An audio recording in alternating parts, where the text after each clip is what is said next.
En Congo on dit la forme fumu, la yinga. Je prends par exemple Mama Nzinga, Mama Nzinga qui a géré le One Congo. Recam TV Monde, Recam TV Monde, Recam TV Monde. Abonnons-nous massivement. Ngai, ne sala ki abonnement nanga. Yango Recam TV Monde, apesi bino bara ngonini yango yo chaîne mako na kata YouTube Nkombo Recam TV. Votre chaîne, ma chaîne, meilleure chaîne. Bonjour beaucoup na kitoko.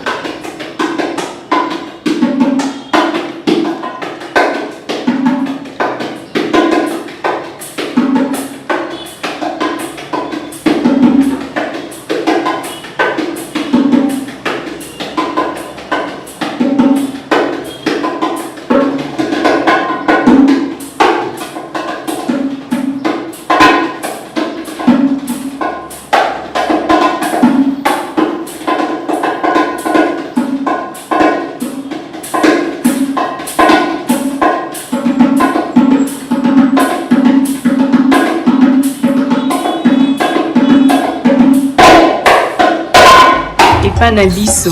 Panabiso. Luanani Ronkalisani. Ambara. Kopi. Apanjokwetu. Sulu. Anna.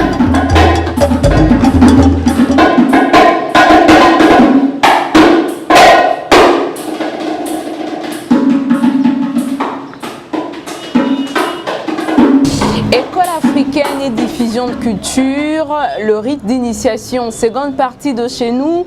Vous venez à peine de vous joindre à nous en tout cas. On continue avec notre frère. On rappelle le nom? Papa Ndindi Kilanga. On parle de rite d'initiation, de l'adolescence à l'âge adulte. Et en Afrique, qu'entendons par rite d'initiation en ce qui concerne les tranches d'âge? Merci beaucoup madame pour certaines questions spirituelles. Oui. C'est vraiment important et primordial parce que c'est ça la vie humaine. Je voudrais d'abord parler de l'homme. De l'homme, pourquoi l'homme? C'est parce que c'est lui qui est au centre. On parle de l'initiation, des rituels. Tranche d'âge, pourquoi? Parce que l'enfant est né, il a son corps à lui. Le corps là ne reflète pas directement l'esprit. L'esprit est supérieur, mais le corps est inférieur. C'est pourquoi on tient compte de l'âge.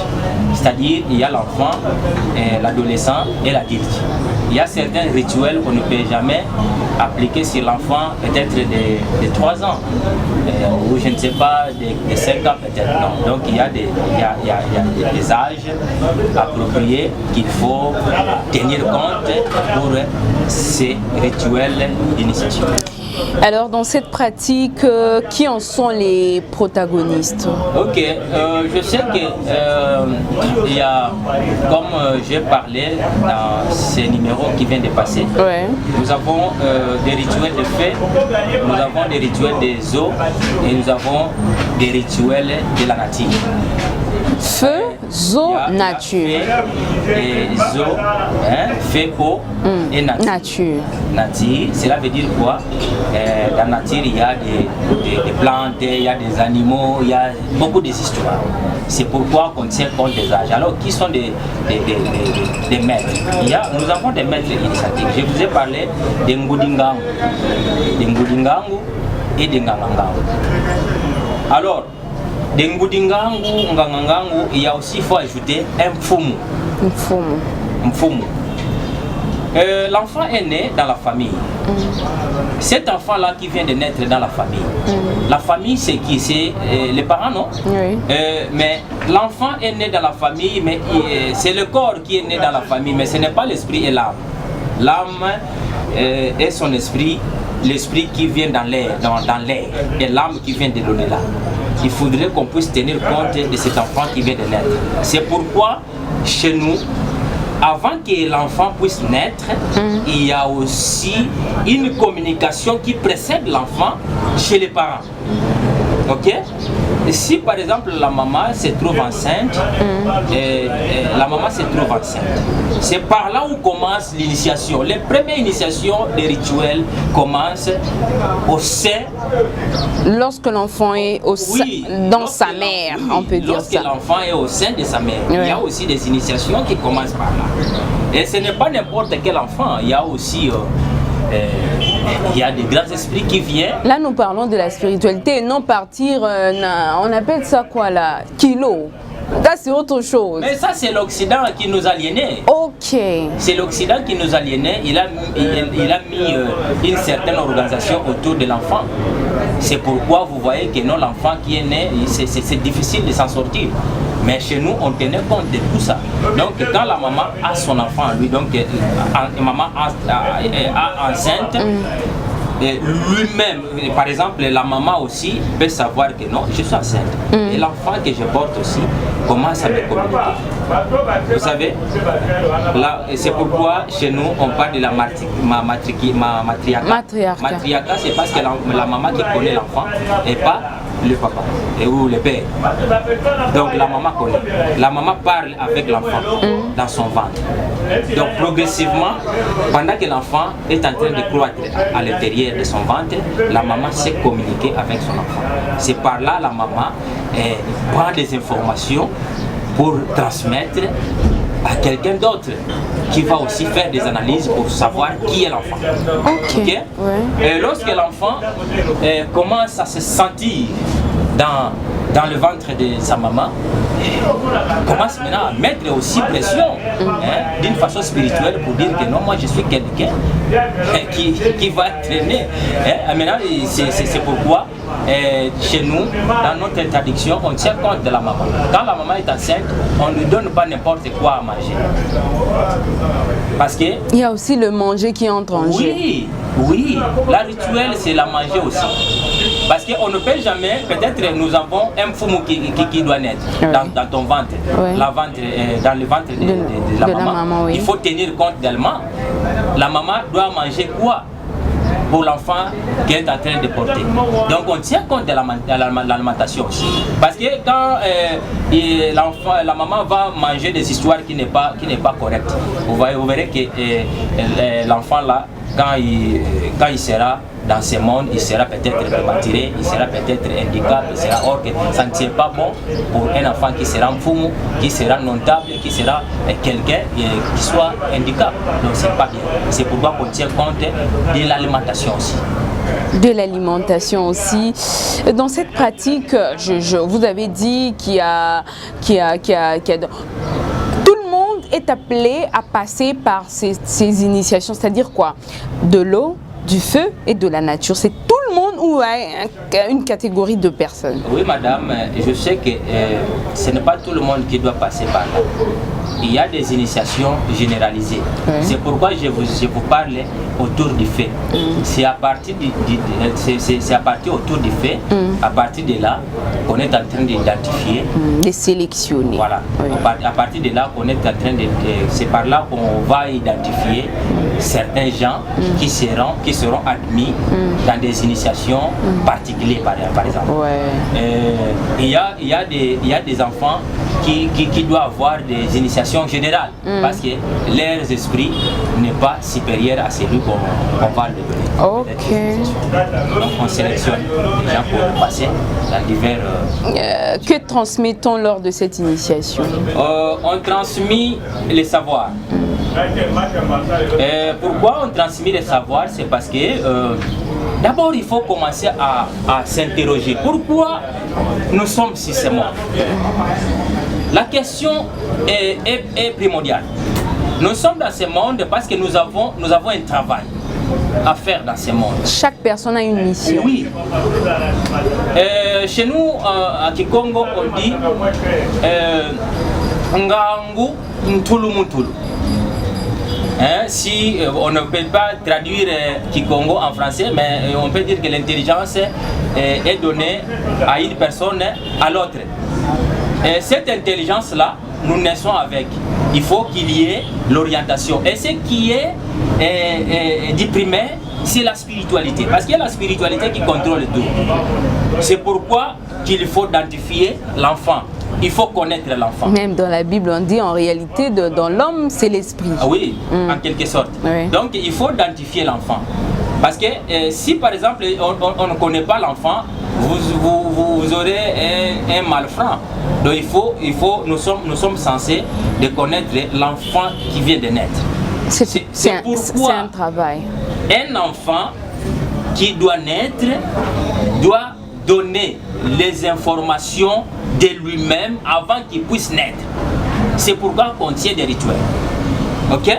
Alors, c'est pour ça les Européens, quand ils sont venus chez nous en Afrique, ils ont trouvé une Afrique, pas des barbares, mais une Afrique bien organisée, parce qu'on ne peut jamais avoir un enfant qui insulte un adulte. On ne peut jamais avoir un enfant qui insulte sa mère, par exemple. Par exemple, qui s'habille mal, ou soit qui mange mal. Ok? Donc, toute la vie humaine doit être contrôlée par la spiritualité d'abord et par une politique culturelle mise en place dans votre nation. C'est pour ça qu'il faut parler de l'initiation. L'initiation est très importante. On parle de Mwami et Kimbirikiti. Par exemple, chez les Lega, de Mwami et Kimbirikiti. Kimbirikiti, c'est lui le père initiateur, donc c'est lui qui a des clés de l'initiation. Les Regas sont à l'est de la République démocratique du Congo. Mais ce sont nos frères. Moi, je suis au Congo, mais quand on parle d'une langue Lega là-bas, il y a qui Congo qui sont à l'intérieur. Oui, oui. Alors, quand le Kimbirikiti qui a le père de savoir, qui est le maire de savoir de l'ancestralité, et c'est lui qui va introniser l'enfant là qui sera admis peut-être un notable ou soit un faux. Alors, les Bakongo, on parle d'un Fumu, Ngudinga.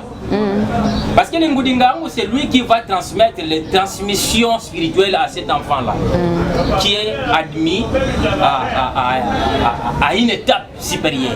C'est pourquoi on parle de Vulukumba, par exemple. Vulukumba, Vula, c'est par là où on peut initier l'enfant qui aura des responsabilités de gérer un clan, par exemple. Il y a une différence entre la responsabilité qu'on donne à une personne qui gère un clan et la responsabilité qu'on donne à une personne qui gère l'administration, par exemple, d'une cité.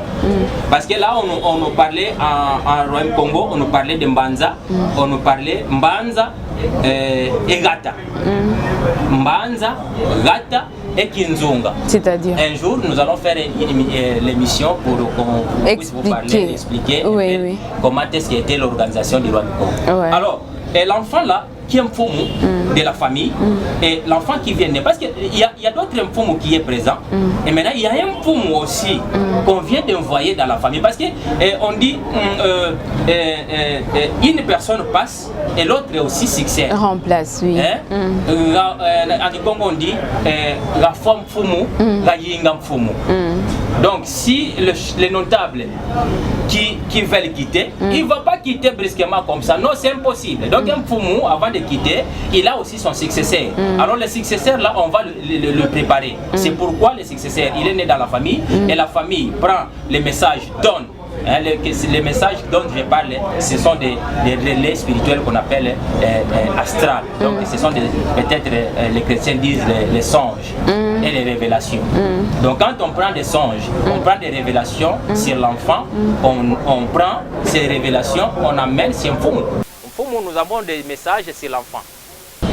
Dans Kinkulu, il y a une maison qu'on appelle chambre secrète. Dans une maison là, dans cette chambre là, il y a des particularités, des histoires que la femme peut gérer seulement. Et une femme qui est avancée d'âge, ce n'est pas une jeune femme qui va gérer cette particularité. Et l'homme est toujours là pour orienter. Ok? Donc il y a des pratiques seulement dans nos physiques, on ne peut jamais différencier. Mais dans la spiritualité, il n'y a pas l'homme, il n'y a pas la femme. Donc la femme peut gérer même un royaume. Nous sommes un point, c'est tout. Oui, donc la femme peut gérer un royaume. Ok? Mais dans la spiritualité, pratique spiritualité, il y a une particularité qu'il faut séparer, par exemple. Parce que l'homme et la femme, il y a dans physique, il y a aussi d'autres histoires qui peuvent se marier, qui peuvent faire mal dans la spiritualité. C'est pourquoi on tient compte de ça. Mais en soi comme ça, dans la spiritualité, il n'y a pas l'homme, il n'y a pas femme. La femme peut gérer une entité qu'on appelle peut-être le royaume. Le royaume. L'homme aussi peut gérer. Et aujourd'hui, hein, là, je vais jeter un coup d'œil là-dessus, la femme actuelle, parce qu'on viendra avec ces thèmes. Sûrement, on aura une femme bien initiée comme vous, qui va un peu nous parler de la femme. Et aujourd'hui, la femme est un peu mise à côté, derrière l'homme, dans la société moderne. Bien qu'on est en train de se battre pour la parité, un mot là-dessus, parce que vous dites que spirituellement, la femme, l'homme et la femme, c'est une seule personne. Aussi, du point de vue physique, il y a aussi des femmes qui peuvent gérer. Oui. Mais aujourd'hui, la gestion de la femme, c'est... En fait, c'est l'école qui nous a rendu mauvais service, l'école par laquelle nous sommes nés. Maintenant, si nous rentrons dans la spiritualité, il n'y a pas, je vous disais que, je prends par exemple Mama Nzinga, Mama Nzinga qui a géré le royaume pauvre. Nous avons une femme comme Nzinga, Mama Nzinga a géré un royaume. Alors gérer un royaume, ce n'est pas comme la République. La République, c'est minime. Mais une femme qui a géré un royaume. Quelle capacité. Vous comprenez? Alors aujourd'hui, la femme s'est mise à l'écart, c'est par rapport aux politiques, je ne sais pas moi, les politiciens, mais si nous parlons la politique ancestrale, la femme a sa responsabilité primaire pour gérer une nation. Une nation. Dernière question, quels sont les inconvénients et les avantages de rites sur la société et la vie de l'initié? Madame, par là, je vais vous dire que il y a les bons, il y a les mal. C'est pourquoi on initie l'homme pour lui montrer ce qu'il va faire et ce qu'il ne va pas faire. Quand on te montre que tu vas faire ça, c'est dans les bons. On te montre, on va te montrer aussi, quand tu fais ça, ça va te faire ça. Donc dans la rituel, on t'initie tout en te montrant le bonheur de l'initiation et les malheurs. Et les malheurs aussi. C'est pourquoi l'homme primitif de l'Afrique, les jours où nous allons parler l'humanité de l'Afrique, c'est par là où je vais vous dire comment est-ce que l'humanité s'est développée en Afrique. Et comment est-ce que la spiritualité est gérée en Afrique. Et maintenant, pourquoi on nous parle du mal et du bien. L'homme est censé faire beaucoup de bien, peu de mal. Parce qu'il y a l'équilibre. Vouloir ou pas, en l'homme il y a du mal, il y a les bonheurs. Donc il y a des meilleurs, il y a des faux. Donc s'il n'y a pas le faux, il faut qu'il y ait l'équilibre. Il faut qu'il y ait l'équilibre. Donc le mal existe à nous. Dans la rituel, il y a aussi du mal. Mais on montre à un enfant initié la ligne de conduite sur le bien. Et on lui montre aussi le contraire. Parce que quand on voit le bien, on voit le contraire, c'est le mal. Mais aujourd'hui, le mal est dominant, hein? Même dans l'initiation. Oui, le mal est dominant, c'est parce que c'est l'homme occidental qui est à l'auteur de ça. Vous dites toujours comme ça, là? Oui. Parce que, madame, vous savez, quand on parle du jardin d'Éden, on dit jardin d'Éden, c'est l'Afrique. Mais quand nous entrons dans cet angle, c'est l'angle où ça peut soulever les nerfs. Ok? Donc nous, en Afrique, dans notre initiation, on montre à l'enfant ce qu'il va faire, c'est du bien. Ce qu'il ne va pas faire, c'est du mal. Quand tu fais le mal, tu as les conséquences. Différence entre mal et péché, il y en a? Non, nous on ne parle pas du péché. Péché, c'est autre chose. Non, nous on ne parle pas du péché parce que nous ne savons pas le péché. Nous, on ne connaît pas le péché. Nous connaissons le mal. Nous connaissons le mal. Ok? Parce que nous ne pouvons pas dire que nous n'étions pas à l'église. Moi, je suis catholique. Même je ne fais pas l'accent à la catholicisme. Mais c'est là où on nous parle du péché. Mais nous, dans notre système ancestral, on ne parle pas du péché, on ne connaît pas ça. Mais on connaît le mal. Parce qu'il faut savoir une chose. Le péché, c'est Dieu qui va pardonner. Je ne sais pas comment on prêche la Bible. Mais chez nous, c'est plus que le mal qu'on connaît. Parce que quand tu fais le mal, par exemple, je peux vous l'illustrer. Dans une famille, un enfant est allé voler un chèvre. Un chèvre d'autrui. Il vient, il dit que non, ce chèvre, je l'ai ramassé en cours de route parce qu'il a perdu la ligne à suivre. Voilà, on peut la manger. Et vous mangez la chèvre et puis après, c'est le mal qui va venir. Ce n'est pas ça, ce n'est pas le péché. C'est le mal. Vous savez, le mal, ça sera comment? Après avoir mangé la chèvre là, vous savez qu'après quelques années après, vous aurez votre malheur commenceront à apparaître. Et lorsque vous voulez maintenant enlever ce malheur-là, il faut maintenant chercher les Ngoringango parce que c'est lui qui connaît comment qu'est-ce qu'il fait. Il faut faire des rituels. Donc, le mal est réparable. Mais le péché, je ne sais pas si on peut les réparer, je ne sais pas, il faut chercher Dieu. Et quand on va chercher Dieu, on ne le voit pas. Ok, c'est plus que faire connaître à l'homme le mal. Parce que le mal, vous l'aurez. Quand vous faites le mal, vous l'aurez, madame. Quand vous faites du bien, vous l'aurez aussi. Donc tout se paye ici-bas. Oui, quand on vous dit tout se paye ici-bas, c'est parce que la vie que nous voyons, c'est la vie humaine. La vie que nous ne voyons pas, c'est la vie spirituelle. Aujourd'hui, madame, je vais vous parler une vie spirituelle. Donc cela veut dire la vie que nous passons après la mort, dans l'au-delà. Vous allez dire seulement ce sont des histoires peut-être montées à toutes pièces. Mais tandis qu'il y a une vie qui existe après la mort. Alors aujourd'hui, c'est tant mieux qu'on enseigne à l'enfant le physique pour qu'il pratique ce qui est du bien et qu'il puisse connaître aussi le mal. Parce que tout en connaissant le mal, il va échapper le mal. Mais quand on vous dit que non, le péché, oh non, il faut prier Dieu, il va vous pardonner. Et vous vous mettez à genoux pour... vous avez volé un chèvre, vous dites à Dieu de vous pardonner. Les chèvres que vous avez volés, ce n'est pas les chèvres de Dieu directement. C'est le chèvre de quelqu'un qui a ses poumonnés pour acheter un chèvre. Vous les volez, vous mangez et vous dites que Dieu pardonne. Non, ce n'est pas ça.